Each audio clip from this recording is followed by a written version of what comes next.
Hi, guys. Welcome back to another episode of Miss Congeniality. I'm so excited for today's guest. We've already recorded together before, which is so fun, and I feel like makes it a little easier because we already know each other. But I like to let my guests introduce themselves. It's just something I've been doing lately because I realize that when someone introduces me, I'm like, first of all, that it just feels kind of like weird. I'm like, okay, like that's just things I've done, but I want to like know you, and I feel like from your own words is better. So welcome to the show. Thank you. Tell everyone a little bit about you. Okay, so I am Julia Mazur. I am 30 and single. It's how I start a lot of my TikTok content. No, I love it. I love it. And I'm the host of Pretty Much Done. It's a podcast about being pretty much done settling in, relationships and life, listening to societal noise. I used to work at Tinder for 6 years. So for me, dating and relationships has been a big topic of conversation. I'm also Russian Jewish. I grew up Russian Jewish. So for me, I grew up with this immense pressure to get married and have kids. Yeah. And I kept finding myself in these like lackluster relationships trying to achieve that goal. And so that's kind of me and where I'm at in a nutshell. I love it, and I love your content, and I love your podcast. And I have to say, I was watching Sex and the City, like as one does all the time, and I got to the episode where like Sam basically tells them that she's like much older than them. It's not like the episode where she's like, I'm 45, but it's like where she's basically saying like, I'm not even 30, like I'm much older than them. And I was thinking about it, and I'm like, okay, these days this is seen as like empowering and cool and badass and whatever, and like for the most part, there is a stigma. Like, we're going to get there. Yep. But, like, nobody really, like, it's not as bad.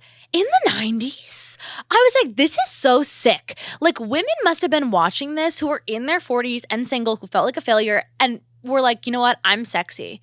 I'm cool. I'm interesting. I'm a badass like Sam Jones. Like, do you ever think about that? Because I was thinking about this, like, literally last night. And I was thinking about our conversation as well. Yeah. So I think I started Sex and the City when I was 18 because I remember my parents would like watch it on Sundays and they're like, you can't watch. Yeah. It's about sex. And you're like, I need it. You should have. You should let me watch. But probably it permeated my mind when I was watching it because I grew up in this household where my mom was like, I want you to get married and have kids. Like, it wasn't like she wasn't trying to inflict this pressure on purpose. It was just like a subconscious pressure where she was like, I loved that I was young and I had you guys. Yeah. And so I think when I was 18, I like started to dip my toe and I started watching Sex and the City. I watched Girls, and I was probably like, wow, these women seem really fulfilled and they live these like wildly amazing lives and they're 35. Yeah. And I was like, oh, there's another path. There's like a whole like, I don't know. It's just so groundbreaking. And of course, like I've heard Candace Bush and I'll talk about it. I've heard like Sarah Jessica Parker. I've heard everybody like say their piece on it. And like I think it's known at this point how revolutionary it was.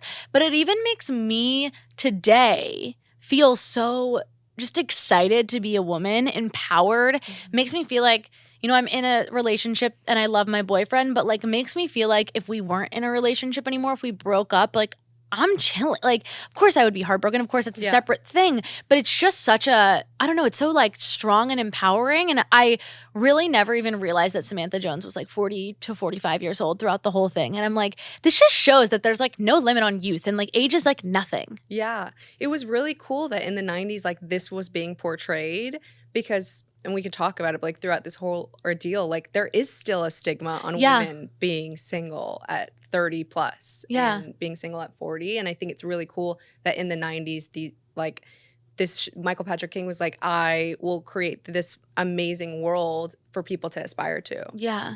And it is so aspirational. Mm-hmm. So I have so many things that I want to talk to you about, but I think like we have to talk about like what's been going on recently, which I think is so crazy. And if you guys don't know, basically Julia made this video and it was a very like typical video style. It was, this is a Saturday morning in my life, but she prefaced it by being like, I'm 29 and I don't have children.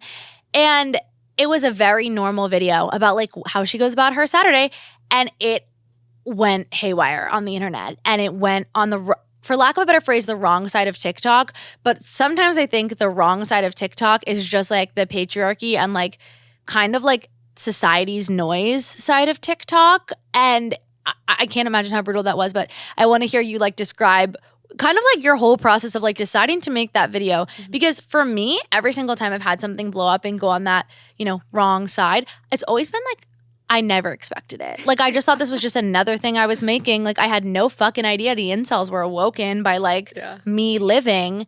So tell me about like what that's been like, or what that was like, I guess, and then what it's been like. Okay, so Friday night, I went to the Beyonce concert. Love. And it was amazing. It's It was the best night of your life because it was the best night of mine. It was. Yeah. It really was. And like, it was such a spur of the moment decision. I had gotten out of a relationship and my friends had an extra ticket. I was like, yep. Why not? Great. Yes to life. Yes. And so I went, and then I woke up in the morning, and you and I were talking about this where we give ourselves a hard time being in bed. I was like in bed and I was like, Julia, you should get up. But I'm like, no, like, you were at Beyonce and it's okay. You drank a little. I was a little hungover. I ended up getting out of bed at like 10:15, 10:30. Not even late.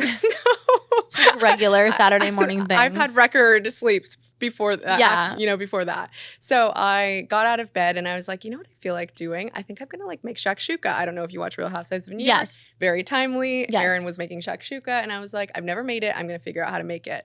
Get the recipe. And I'm like, I'm going to talk about this. I'm going to make a video about this. How, listen, sometimes I give myself this pressure, probably how I grew up, societal pressure about being 29 and single and staying in bed till 10. But how amazing that I get to go to the Beyonce concert. I get to be a little hungover. And at 10:15, I get to decide that today I'm going to make shakshuka. Like, be thankful and grateful for the life that you get to live. Yes. And don't be hard on yourself for not being where society tells you that you should be. Yeah. So I recorded that video. I go about my day and everyone was reacting really positively to it. The whole day, everyone's like, yes, I feel this. I feel seen. I said, like, I don't have kids yet. This is the thing, guys, about the fucking internet. And like, I'm like approaching the audience with this one because I know you know, because I know this. You didn't say anything bad. Nothing like I hate moms. Nothing like I never want children. Fuck kids. All you said was I don't have kids yet. And all of a sudden it's anti-mom propaganda. Yeah. What's going on? Yeah. Like, what? Yeah. Yeah. And I like, people were saying that I was bashing mothers. I even in the video said, like, I understand that you can cook shakshuka with kids. Like, you can still do that. But like, here's my process of how I, as a 29-year-old single female without kids, process this in my mind. I can't speak for being a mother. I don't know. What was most of the backlash, because I actually don't know the answer to this, coming from moms and women or coming from men, or was it a mix? I'm going to be honest. So I posted it and then good feedback. Then a man named Matt Walsh posted it to his Twitter. At the time I had 7,000 followers on TikTok. Matt had 2.4 million followers on Twitter. So like not equal playing field. And obviously scary as fuck. Scary, really scary. And all of a sudden people started to comment and say like really mean things. And someone commented saying Matt Walsh posted this. I wasn't even familiar with Matt Walsh, if I'm honest. I don't know who, like, I don't know him. Like, and I don't want to know him, by the way. No, you don't. Goodbye. Yeah.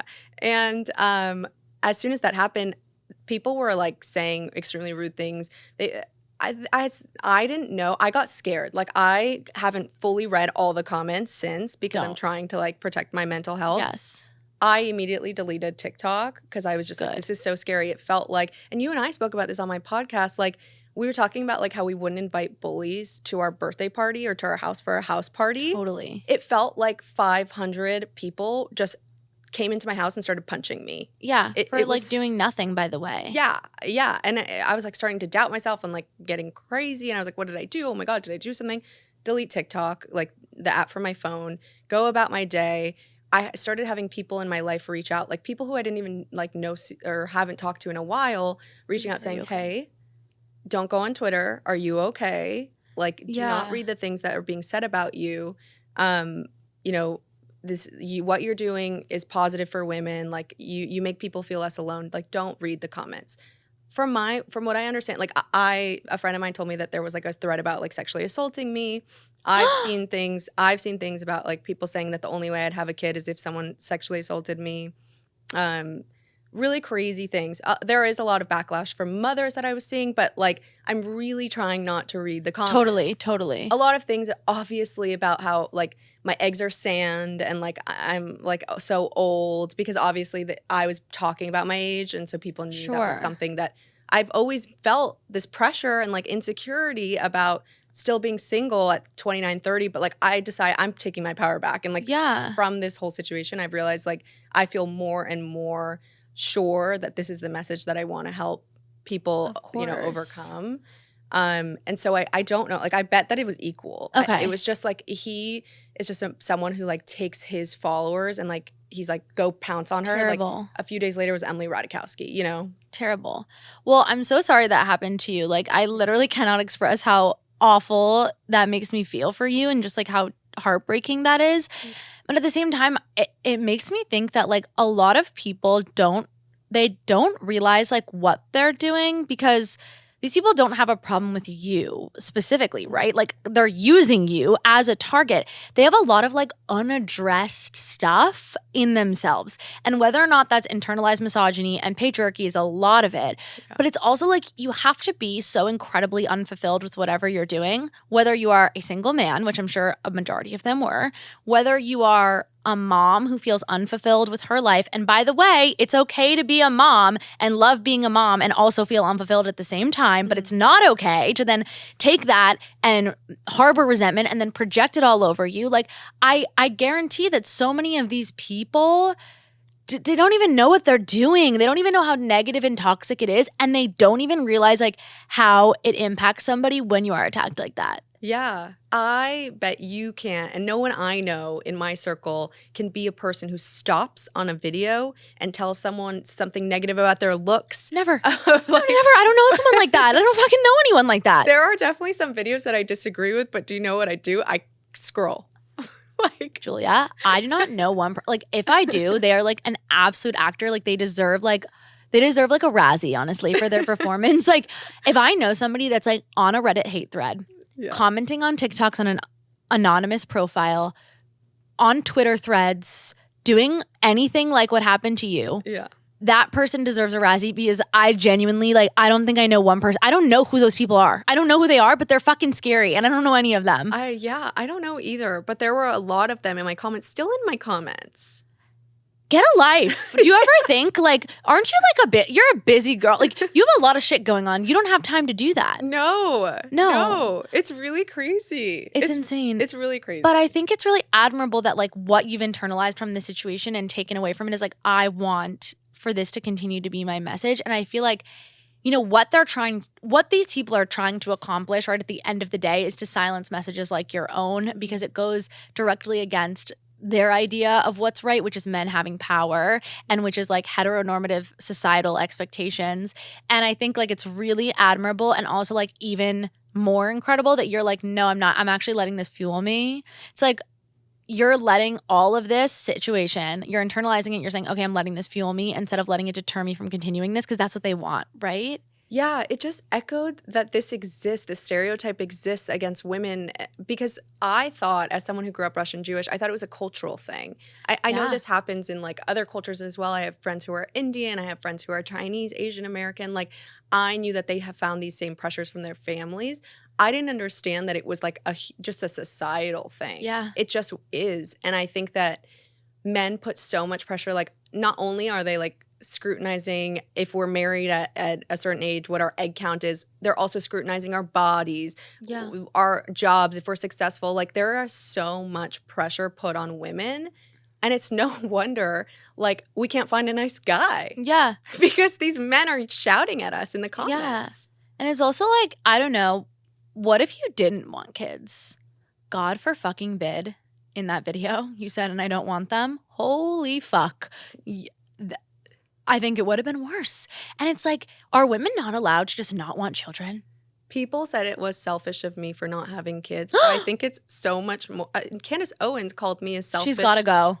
I hate her. Like, actually, and I hate nobody. Like, I don't hold a lot of hate in my heart, but she's right there, like at the top of the list. Matt Walsh and Candace Owens were not two people I had on my bingo card that I would be interacting with in this lifetime, but apparently they have a lot of opinions on me in my life.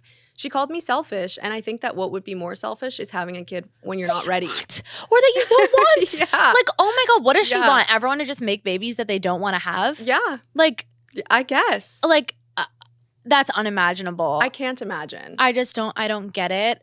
I mean, like, I know it's like this stuff exists, but it's like so harrowing to see a reminder of it. But I think it's so admirable that you're just like, that's whatever. Like, say what you want to say. Like, I'm going to keep forging forward for this. Yeah. I saw a video like on the converse on the other side of this that I think that you would resonate with. It was a couple and they were like, we are, I think that they must have been like 45. Mm-hmm. They're like, we're 45. We're empty nesters. We always said we want to do the thing, have kids early and be young empty nesters so we can travel and like be in love and still be like whatever. And they were like, we're here to tell you that when you have kids, literally everything changes. We didn't want to be empty nesters at 45 once we had the kids. It was too soon.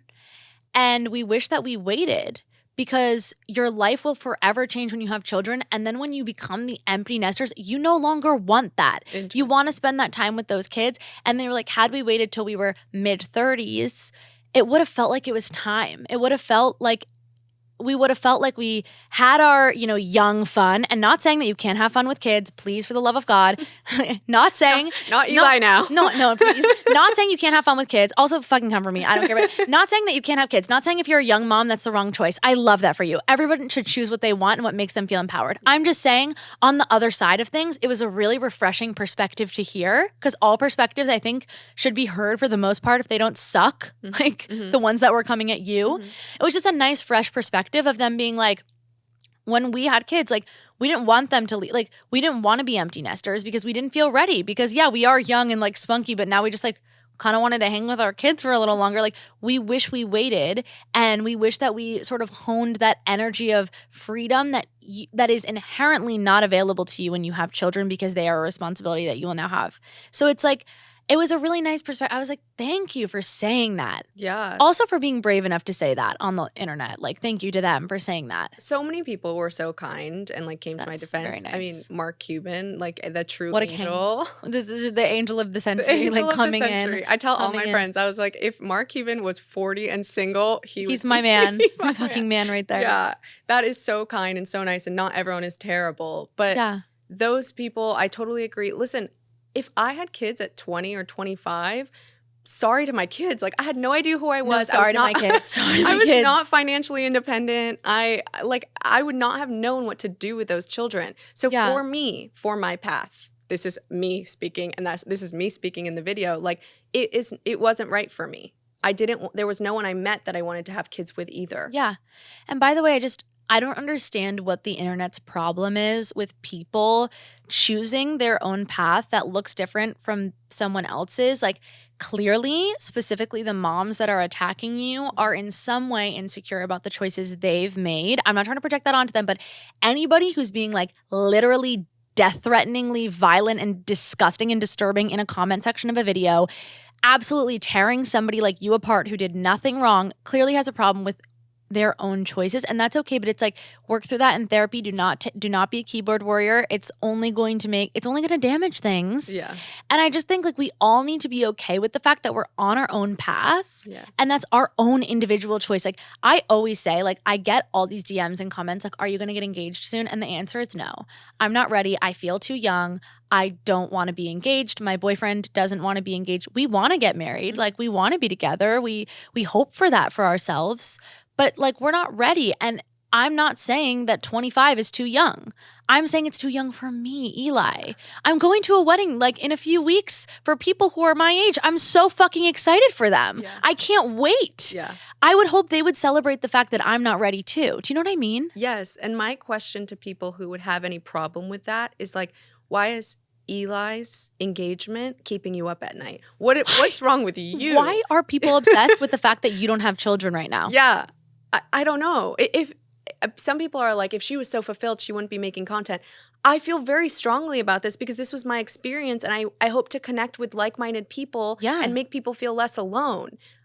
Some days I am happy about being single. Some days it's tough. I went through a breakup throughout this whole ordeal. Like, that's just navigating life. But for me, this is my path, and I'm choosing to embrace it and not wallow in self-pity and be like, I just want someone to come save me and have a kid with me. Yeah. I'm just making the best of what I've got. Yeah. And you're doing an amazing, beautiful job of it. It's so wild. So how are you feeling now? Now I feel good, and I feel great that like I've connected with the right people. I feel like throughout that whole ordeal, like then it got me on the great side of TikTok, and like you know, people who needed to find my content did, and they found it. Reached out to me, and it's been really, really nice, and it makes me feel fulfilled to create content that hopefully resonates for people. I will say, like, it's not perfect. Like last week, I posted a video from TikTok to Reels, and it went on the wrong side of Reels. And which is, by the way, like such a harrowing experience. What the fuck is going on over there? What's going on over there? You tell me. You've been in this game TikTok, longer. you expect it. You're like, whatever. Like, literally come at me with a fucking camera and like all the people. Like, whatever. Yeah. Reels? You're like, I thought this was just fun. Like, what is this?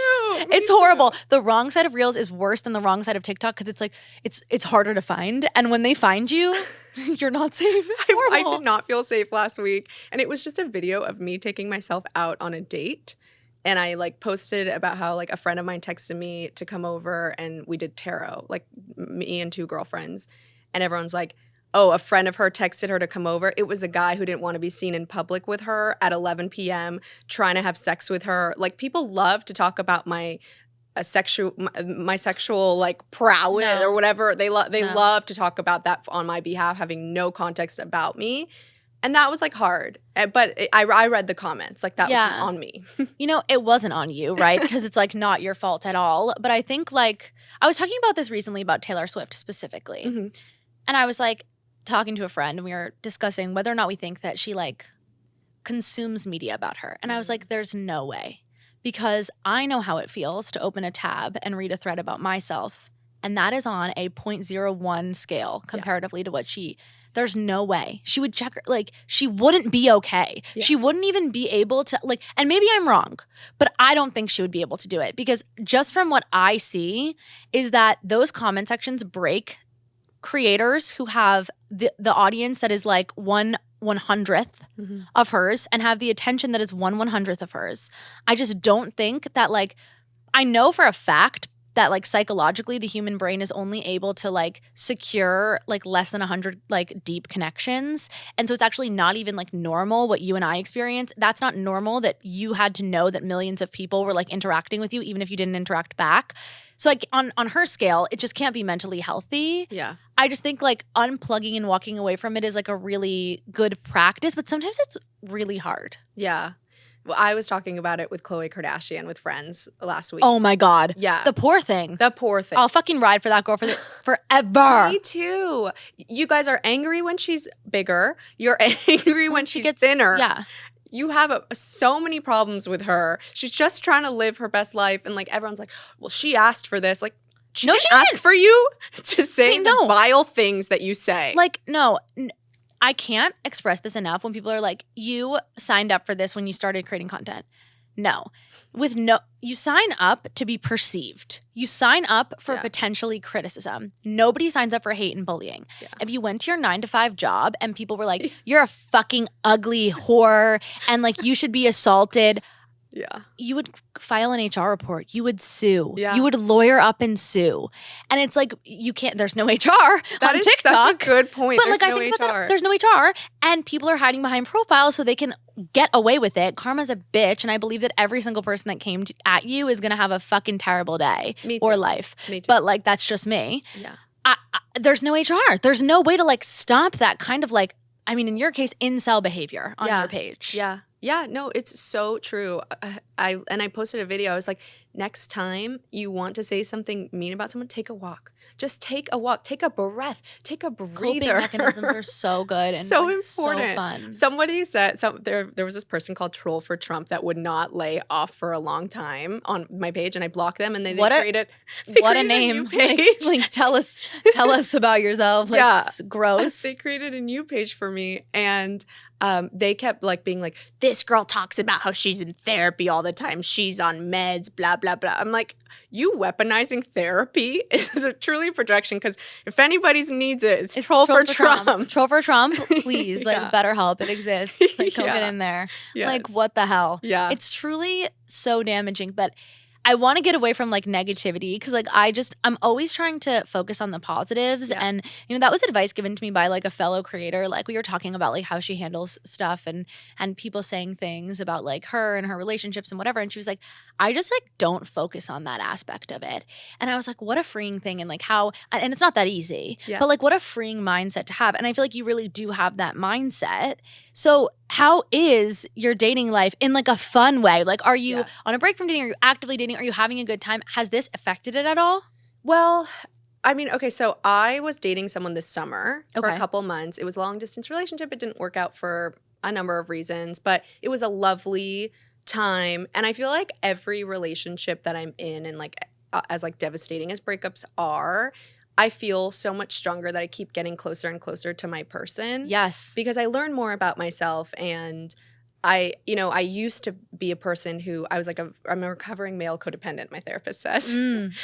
So what that means, if like people don't know, is like I used males to like fill a void within myself. Totally. And I think like to an extent all like girls growing up kind of do, like we have crushes and Sure. and so I found myself like finding men to just like fill that void. And now as I get older and I've like done so much work on myself to feel fulfilled by myself, date myself, figure out who I am, work on my confidence, I don't necessarily need a man to do that. And so I'm able to figure out who it is I want in a partner because of like qualities that they possess so that we can become like better people together. So that they're an addition in your already very full life. Exactly. And so I am just focused right now on like bettering myself as much as possible so that when I meet someone, I'm like at my best self and they just complement my life. And when I got out of this relationship, I was like, I'm going to look up like short-term rentals in Austin. Yeah. And I found this short-term rental and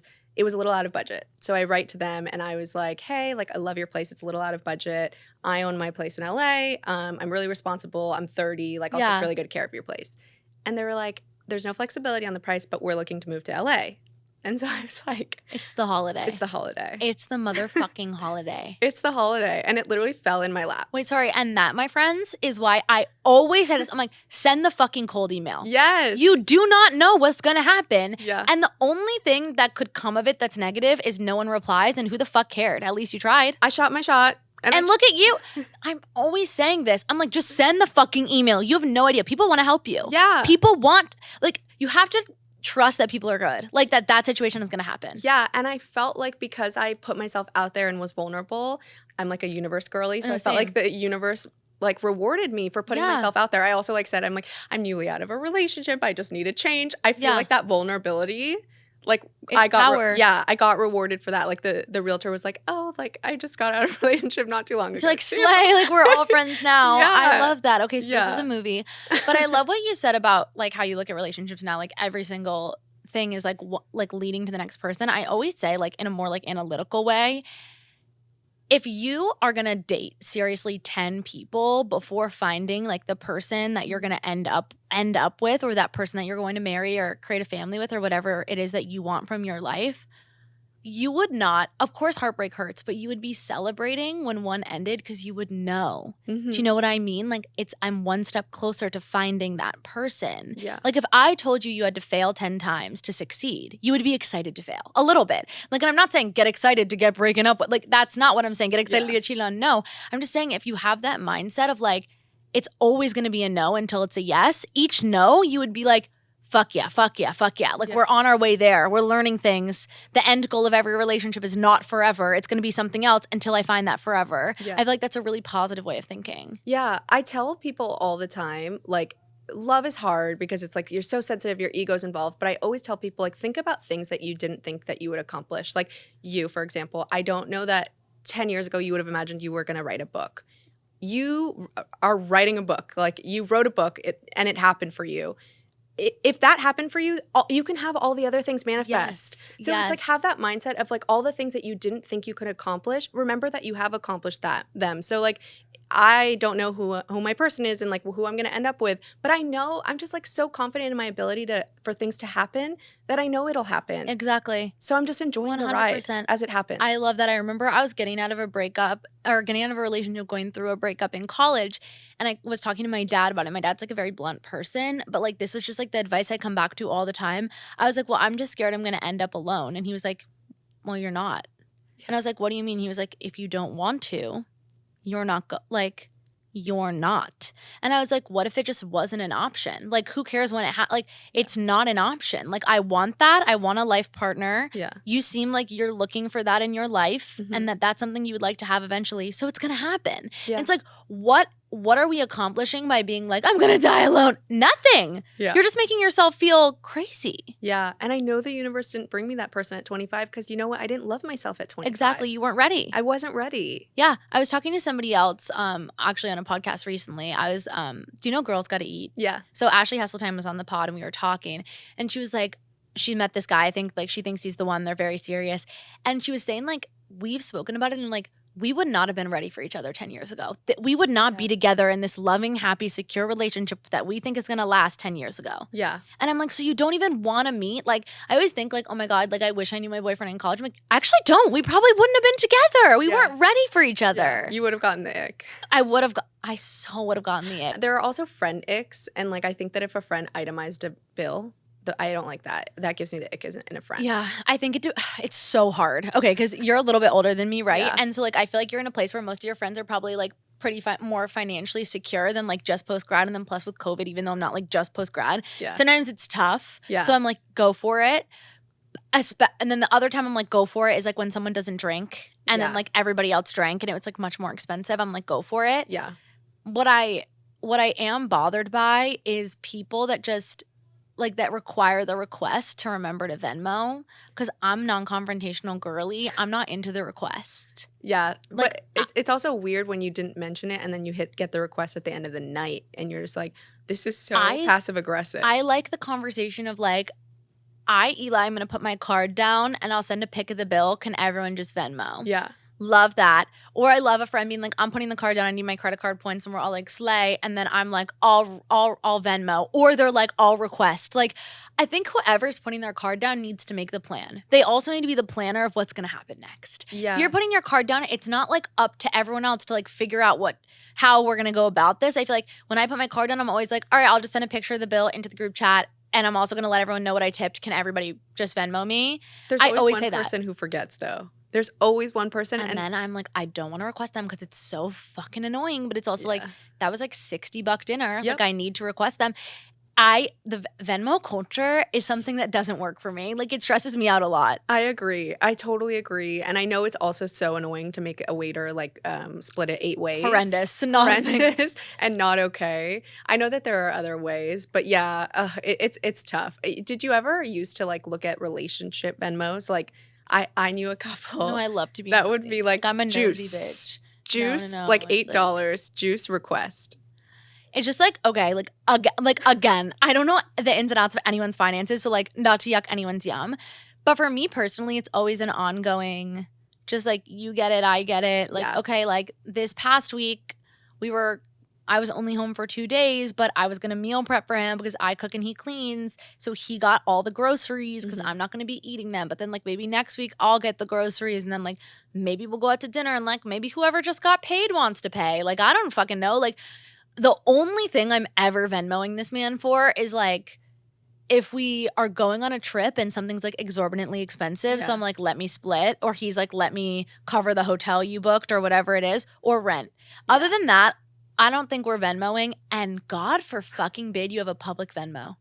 What are you doing with your Venmo in public? We'll also keep it there for a sec because I want to, like, I love it. The feed is so good. It's like juicy. But also, like, what are you doing? What are you doing? It takes 1 second to default to private. It takes 1 second. No, I've been private since day one. I know. But thank you for your service. Yeah, like, thank you because I love it. Like, sometimes I go on there and I'm like, what are these people doing?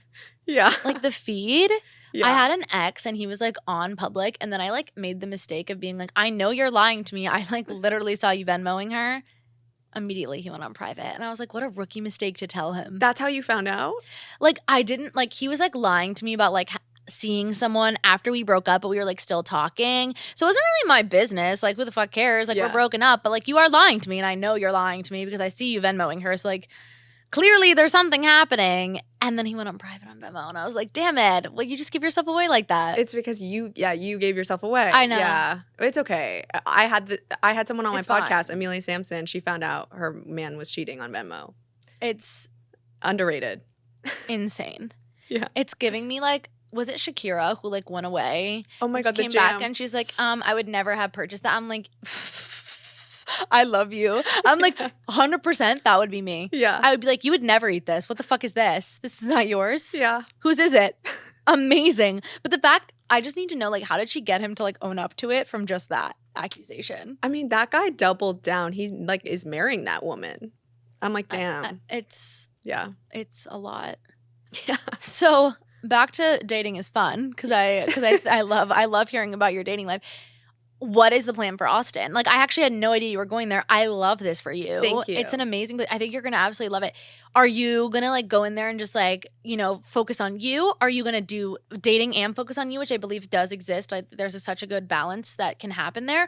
Or are you, like, what's your plan? Yeah, I'm so glad you asked. So I am doing this thing called Unattached Autumn, where I'm not attaching myself to any outcomes. I'm not attaching myself to dating apps. I'm just, like, fully embracing what's gonna happen is gonna happen. I love this. And because I'm not on dating apps, it's gonna force me to make myself go to things in Austin. Yeah. Because, you know, I feel like with dating apps, we've defaulted to being like, I could stay in and meet people because I can just swipe and and then I'll meet someone. No, I'm gonna do this the old-fashioned way. I'm gonna go to, like, the country bars. Like, I'm not even, like, a country girly, but I'm gonna, like, go make myself do that. I'm gonna go, like, venture to different places that I wouldn't naturally go. Yeah. And that way I'll try and, like, meet people. I also think that's perfect for Austin. It's such a social city in a way that New York and LA are not. And people are like, what do you mean New York is so social? I'm like, yeah, like, you have no choice but to socialize when you go outside, but that doesn't make it inherently social. People aren't just, like, talking. Yeah. Here, people are just driving around. Yeah. Like, there, it's like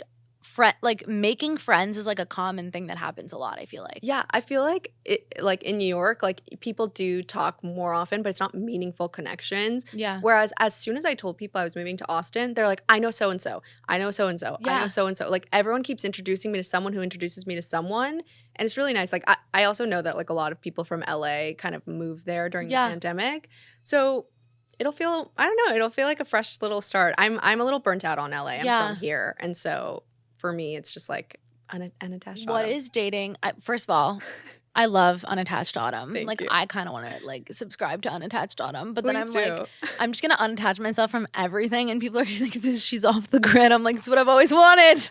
I've never wanted anything more than just be like, gone girl. Like, you know who can't find you there? The trolls. So true. If I just gone girled it from the trolls, like, they would have no idea. Oh my god. I'm obsessed with that idea. Everyone needs to adopt Unattached Autumn, and then it has to go into the winter. It has to be like, yeah, there has something to be a new, like uncuffed winter or right. something like that. Because cuffing season, I think, also breeds pressure within us. No, I'm sorry. What is cuffing season? In my mind, I feel like cuffing season is actually spring, summer. Maybe I'm wrong. Well, summer, it's so much easier to be single in the summer. Okay, that's very true. Yeah. But do you not feel like, okay, I guess, like, it's different here. But on the East Coast, once it gets cold, there's a lot less of, like, let's go here and do this. Let's go here and do that thing. Yeah. Let's go do this thing. Trips and this and that and the Hamptons and blah, blah, blah, blah. You're always meeting people. I feel like you're more likely to meet someone that you want to date in the summer. However, you might be more intentional about meeting someone to date in the winter. Yeah. I mean, I think that what happens, I'm actually finding this out. Like, I guess the Hamptons Labor Day weekend is where you really seal the deal for your cuffing season. Apparently, like, I'm finding this out that a lot of my friends met people on Labor Day weekend. I'm like, I guess I didn't get the memo, but it's fine. Yeah, like, I guess I, like, technically met my boyfriend, like, and we started dating in, like, January, February. So, like, maybe that's, like, the heat of cuffing season. I just feel like I'm more inclined, like, if I were single, I would want to be single. I would more want to be single in the winter because I just feel like I'm more of, like, I'm burrowed in. And I feel like being in a relationship, like, maybe I'm different. Like, we do stay in a lot, but we like to do things. And I also feel like when you're getting to know someone, you have to be, like, doing things. You can't just, like, sit indoors. That becomes, like, Netflix and chill. I don't think cuffing season is finding a relationship. I think cuffing season is, like, finding a situationship. So true. Because I always think of it as finding a relationship, but it's more just, like, finding someone to have, like, it's like, let's monogamously have sex. Yeah. Yeah. And watch, like, for me, I had a situationship where we watched The White Lotus season. Yeah. You know, that was really Would great. you be open to a situationship right now in your current life, or is that, like, not on the table? Yeah, I think so. I think for me, what I'm trying to release is, like, the pressure that I need to, like, find this perfect husband and get married and have kids. I just want to kind of, like, go off someone's vibe. Totally. And see how they are and embrace it from there. Like, I feel like the pressure with dating apps is, like, two people meet.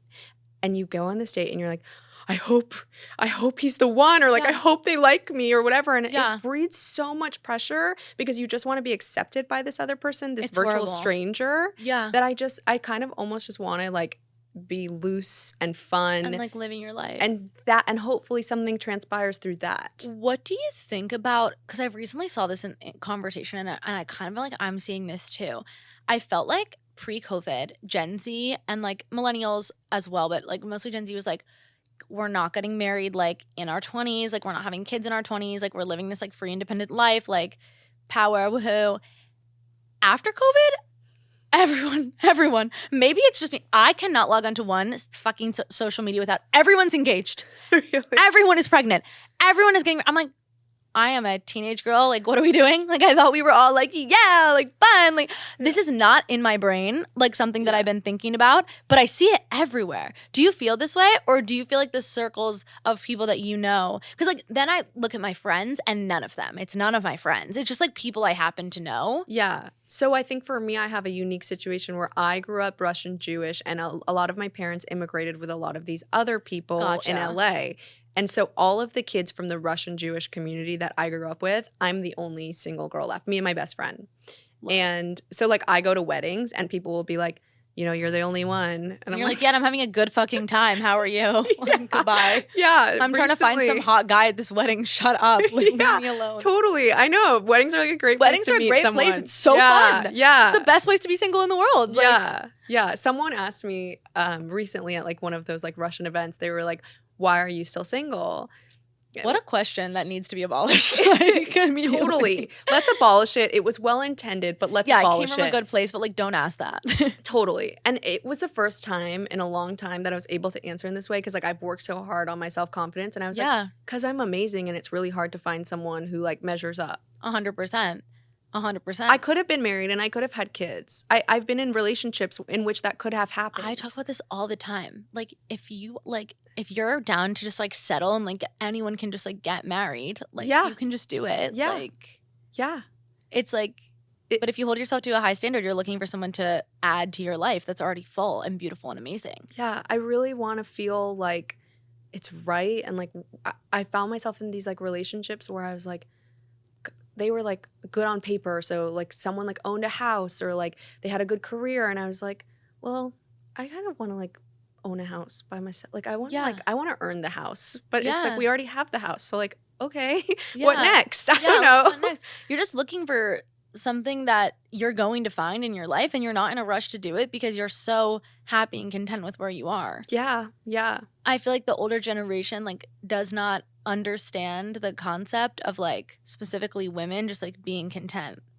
Yeah, I mean, you had mentioned, you were like, what if you had said you didn't want kids? Like, Chelsea Handler constantly talks about it. And it's horrible for her. Oh my God. Like, what the fuck? I also love her and, like, she can do no wrong. I love her too. And I grew up, like, loving her. Chelsea lately. Loving her. Like, I think I probably had all these, like, societal, like, people. Like, I had Carrie Bradshaw, Samantha Jones, Chelsea Handler, like, all, like, permeating in my mind. Yeah. And, like, meanwhile, I was like, I promise I'm going to get married and have kids. But I'm like, I love these women. Yeah. And people comment on my stuff, like, you should think about settling down soon because you don't want to end up like Chelsea Handler. And I'm like, a millionaire, want more to be her. A millionaire with a thriving career. She seems like she has an amazing circle of friends. She travels all the time. She seems like she has a good sex life too. Like, she seems like she's like getting laid and like living her truth and like not answering to anyone. I want to be her. In fact, me like, too. Thanks. Yeah, I'm just like, okay. No, I love her so much. Yeah, and I love how like. The other thing that makes me feel really good when I watch her stuff is how secure she is in it. Like, she does not feel insecure about this. She's just like, what? Like, why do you fucking care what I do? Yeah. Yeah. And I don't know if you followed her this closely, but like Joe Coy, when she was in a relationship with him, it seemed like that was like someone who was worth it for her. Exactly. To settle down with. And until you meet that guy. Yeah. Then it's a no. Then it's a no. Yeah. Then it's an 100% no. Yeah. And it's just... Yeah. It's so nuts. I'm liking your unattached autumn though. Like I'm very excited for you. Thank you. You'll have to come to Austin. I know I'll have to come to Austin. I'm always there. I love it there. But I'm curious, like, what does the dating scene in LA look like? Because, okay, everybody goes on and on and on about dating in New York is horrible. And I'm like, I just think dating is tough a little bit because like What about dating in New York is that horrible, other than the fact that you have a lot of strong personalities and a lot of go-getters? Yeah. But, like, you're one of those people, too, if you're there. And there's a million things to do. There's 100 bazillion gajillion people. It's very, like, you go outside and you're going to be talking to people and socializing because that's how it is. I just don't really understand, like, the detestment for dating in New York. But I've never really, like, known what is that in LA? Like, what are people talking about in LA? Like, what is it like here? Yeah, it's so interesting. I was talking about this with a friend yesterday, and he was like, I think his family's like from Peru, and he was like, all my friends back home are married with kids, but like all my friends in New York and LA are not. And he was like, is it because it's like really fun here? I was like, I guess so. But honestly, here's the thing. I rolled my eyes about dating in LA. And I listen, generalizations are generalizations. Totally. I don't even know them. So you're opening a world to me. Because I grew up here, like I will speak to the people. This isn't everyone, but the people who I have seen there are a lot of people who are in the industry and believe themselves to be better than certain people because they have access to certain things that other people don't. So a guy will think he's going to impress you because he's like, oh, like my boy is like Justin Bieber's manager, whatever. Like his boy's not Scooter Braun, but like let's say, you know. And he's like, so like you should think I'm incredible. And I'm like, no, I think you're incredible if like you're in therapy. And you're nice. And you're nice. You make me laugh and like you bring me flowers and you're normal. Yeah. And you don't take stuff to go. Yeah. And you don't take my food to go and then eat it for lunch. Like, thanks so much. No, that's something I could see. I was saying this earlier. I was like, on my drive here, I was wondering what it would be like if LA had a subway system. And I was like, well, first of all, the biggest thing that would be a problem is that the busking would become out of fucking control. People would be singing. There would be DJs. There would be fucking dudes reciting monologues. There would be performers. There would be people putting on plays in the subway. You would not be able to get anywhere because everybody would be like, this is my stage. Yeah. Like, this is my time to perform outside with eyes all over me. Like, I think it would be nuts in terms of the busking because we don't really have that in New York. Okay. I think I understand why you're saying that, but I almost think that people in New York would be more likely to do that because they don't give a fuck. They don't give a fuck. Whereas in LA, people give so many fucks. But do you think if like one person started doing it and like blew up on TikTok and like the general public was like affirming them, everybody else would then run and do it because they're like, okay, we're affirmed by the public now? I mean, that's literally how I feel about Tube Girl right now. I'm like, who's going to start like on the streets being Tube Girl in LA or New York or whatever? I see it on TikTok in the subways. Like, I've never seen it happening. Yeah. But I see people doing it. I would not. No, I can't. But good on her. No, good on her. Good on her. I saw a video, oh my God, yesterday. It was a girl and she was like, I'm trying to get like, I forget what she said, but she was like doing exposure therapy to become like more uncomfortable in awkward situations. So she was getting off of a crowded bus and she turns around and goes, bye guys, in the loudest voice ever, then gets off the bus. The comments were like, this video was exposure therapy. The comments were so funny. Somebody in the comments said, I watched this video. I started watching this video and scrolled away, and then I had to come up and force myself to watch it as exposure therapy. God. I was like, it's the way that you couldn't pay me $1,000 to go, bye guys. Oh, I was like, that's how I feel about I could never do Tube Girl. Like, I'm so proud of her, so proud of the bye guys girl on the bus. But holy fuck, could never be me. Yeah. Do you do anything exposure therapy-esque? Because I make myself now, because I like to take walks to get coffee, and I make myself like smile and say hi to people on the street. Oh, that's a good one. Oh, God, I don't know. I like it's always if I have a few drinks in me, like I'll fucking talk to like literally anyone, like about literally anything. But that's not exposure therapy. That's liquid courage. I feel like sometimes I've had to do like man on the street stuff for like ads and like stuff on TikTok. And that's kind of been exposure therapy because that kind of stuff like makes me nervous. Yeah. My problem is not how I'm perceived. I hate making other people uncomfortable. Oh. I don't like making other people uncomfortable, like at all. I'm like, but it's not even that I'm a people pleaser. It's just like I do not want to make anybody uncomfortable. And so like the idea of man on the street and approaching someone and stopping their day and asking them a question that they maybe don't want to answer, like that they're going to be awkward about, that they're going to feel uncomfortable. I cannot. Like, it's that for me. Less so of, like, how are they going to perceive me I don't really care about. Yeah. No, that's so fair. Man on the street is a really tough ask. But I find that when I smile at someone or say hi, don't look down and look up. Like, I think that someone feels joy from that. Yeah. And I think that I feel good bringing joy. And not that it's You like, know oh, what? they feel so joyous that I smiled at them. You but know what? I just realized is that runners are really good at this. Yeah. So like I used to be a huge runner. Like I cannot classify myself as a runner anymore. I used to like run marathons and like actually be pretty good. Now I'm like hardly even 1 mile. Like it's not happening. I hate running. But I found out that like running, well, I always knew it like wasn't good for you. But then when I was trying to figure out like my life post PCOS endometriosis diagnosis, like everywhere like really talks about like more longer periods of cardio that are less intensive. So like it would be better to like literally ride a recumbent bike or like be walking on a treadmill or just go on a walk, or like Pilates and yoga are much better for like my body and my hormones than like running. And that was just like crazy because like I really saw a shift in like everything when I like stopped running that much, which is crazy. And like I'm not saying don't run again, like live your life, but like runners, they love to do the high. And it's always a great feeling. I fucking love it. I'm like, hey. Yeah, it's like fun. I like it, and it brings joy. And my other exposure therapy that I've been making myself do is sit at a restaurant and eat alone. Okay, I love that. The first chapter of my book is about doing that. Oh, I love that. Is, We're so aligned. We're so aligned, yeah. And I found that, like, when you do that, recently I did that, and that was my video that got on the wrong side of Reels, but I got a free drink from the bartender. Exactly. No, it's fun. It's also just like, everyone says this, but once you like start living it, it's so nice. Nobody is thinking about you. Like literally nobody. Nobody went home from the restaurant where you were at and were like, weirdo fucking girl eating by herself. What a fucking strange loser. The only thing someone might have thought is like, oh, that girl was really pretty and cool and like dope and like, wow, wouldn't it be nice to eat alone? Or like the bartender might have been like, that was a chill interaction. Like nobody thought about you in a negative way. Like not one person. And I feel like decentering yourself from everybody else's realities is like so freeing. Because then you're like, who cares? Yeah.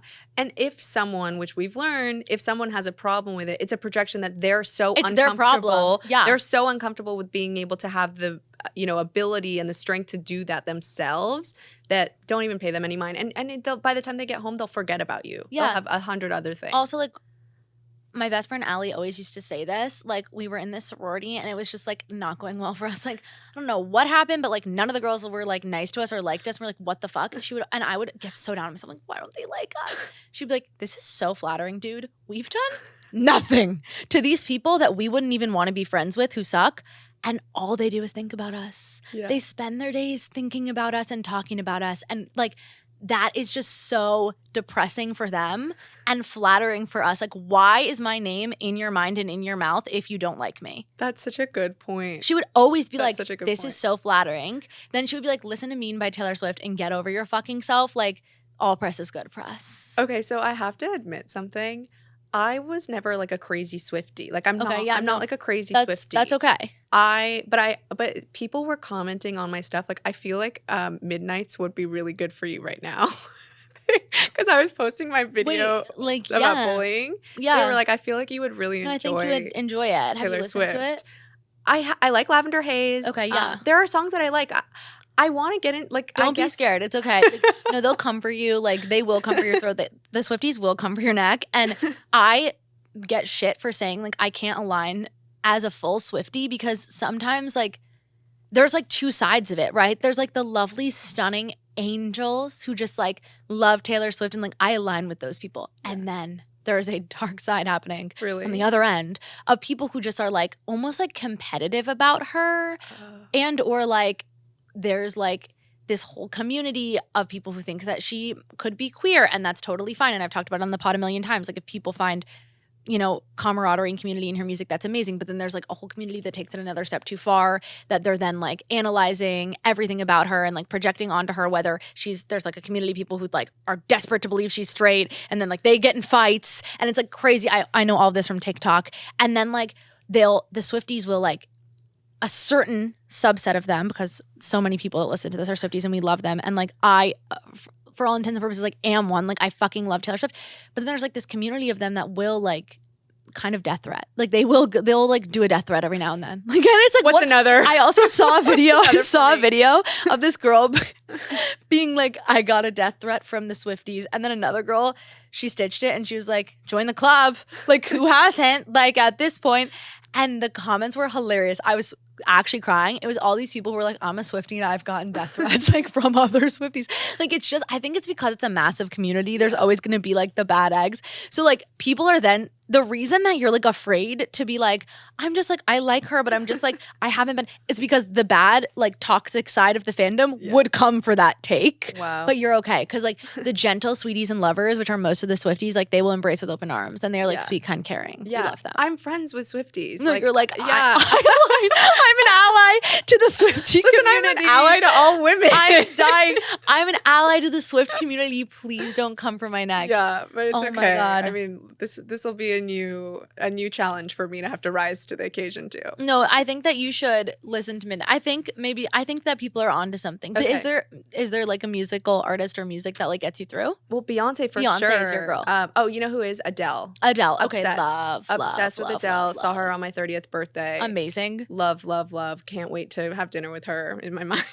No, this is me every day by Lady Gaga. I'm like, no, I can't wait until we are best friends. Like, I actually like, I think she knows who I am. Like, she doesn't. There's no way she knows who I am. But She does. in my brain, I'm like, she knows who I am, and like we're friends. Like, we've never interacted. I've never met her, never seen her. Like, I'm obsessed with her. I think that we're the same.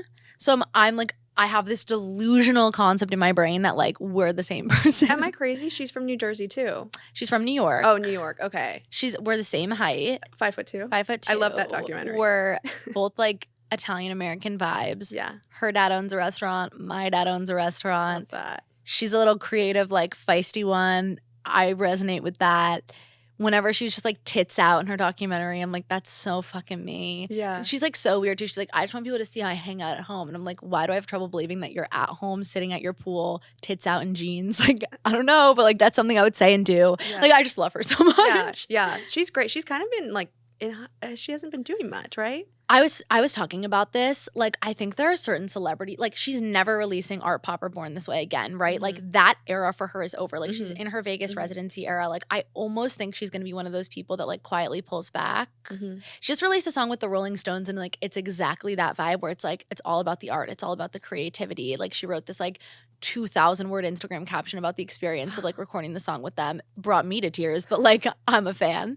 I think it's just like one of those things where like I don't see a Taylor Swift doing this and Beyonce isn't doing this, right? Like Beyonce is like still releasing fucking revolutionary albums that are like in her discography. I think Gaga might be done with that, which is a choice that I respect from her. Yeah. I want her to do whatever feels right for her Yeah. always. Yeah. I feel like that about Rihanna. I'm like, you're at this point where you just can and you are amazing. And you're amazing. Incredible. You're the life of the party. So my last question for you, because someone asked me this question recently and like it was like not on a podcast. It was like just in life. And I was all of a sudden like, what is my answer to this? And is it scary that I don't know?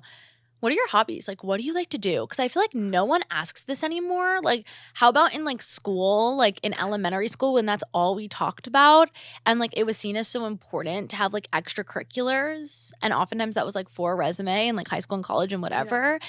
But nowadays I'm like, it's so important. And I feel like you would have an amazing answer to this. So I want to ask you, what are your hobbies? What do you like to do? Thank you so much. Well, I just filmed a TikTok about how on dating apps, we're like, as women, we're supposed to write this. But I'm like, I haven't had hobbies in so long. Like my parents enrolled me in tennis so that I could like get into college and like do all these things for college. Yeah. But I have been like trying to figure out what like my nourishment menu is. Like I've been seeing like a life coach and she's like, let's figure out your nourishment menu. So like period.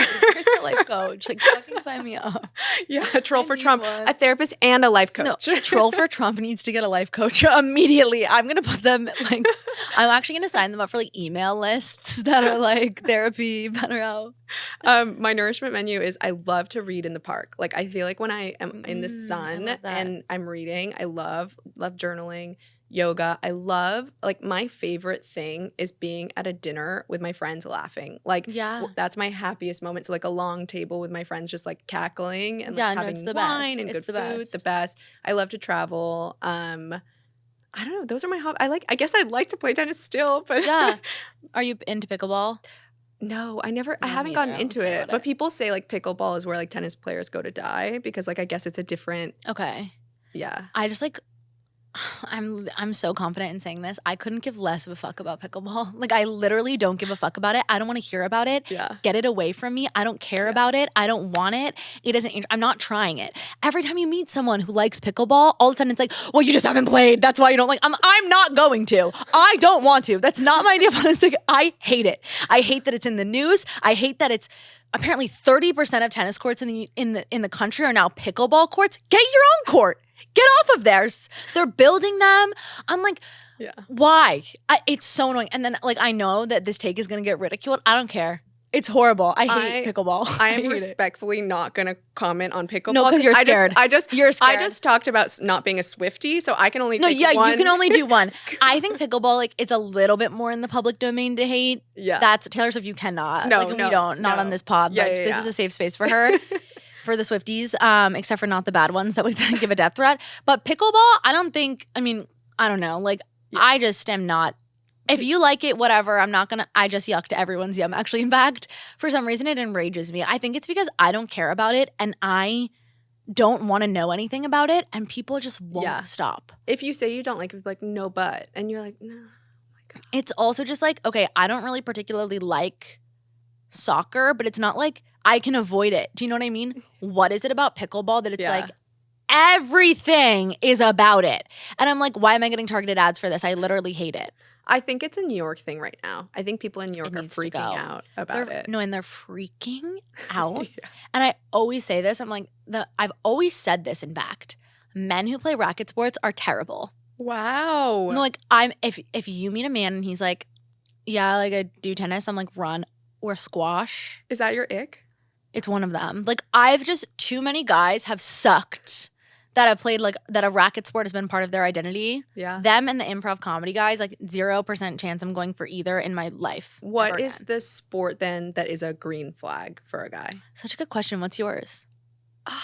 I mean, in LA growing up, like, guys loved basketball. That's cute, I think. It's cute. That's cute. Cute. Boys That's cute. like basketball. Cute, yeah. And listen, the tennis player, the players in tennis are really cute. They're hot. Yeah. They are really, really I think cute. if you're a professional at any of them, that's hot. Yeah. I'm just talking about the guys that play tennis as like a hobby. I'm like, go away. I think basketball's a good one to say, though, because think about basketball. The people that watch basketball don't suck. Like, football fans are like starting literal fights. Yeah. Why are you physically fighting over like a call the ref made that you didn't like? That's not happening at basketball games. How do you think they're feeling about Taylor? Like, how do you do you think that guys are like, oh, girls, like, stop with the? I think a percentage of them are like, that's happening. I think that they need to like be fucking for real right now. Like, the proof is literally in the pudding. Yeah. Like, this has nothing to do. Like, of course the Swifties like fueled this and like made it like a big, huge thing. But at the end of the day, the NFL is like bowing to her. Like, why don't you bring it up with them if you care so much? Why do you care? Yeah. Also, the like, NFL is being a little thirsty though. Like, calm down. It's like they've never been so in a room with a thirsty. famous No, person. I think it's hilarious.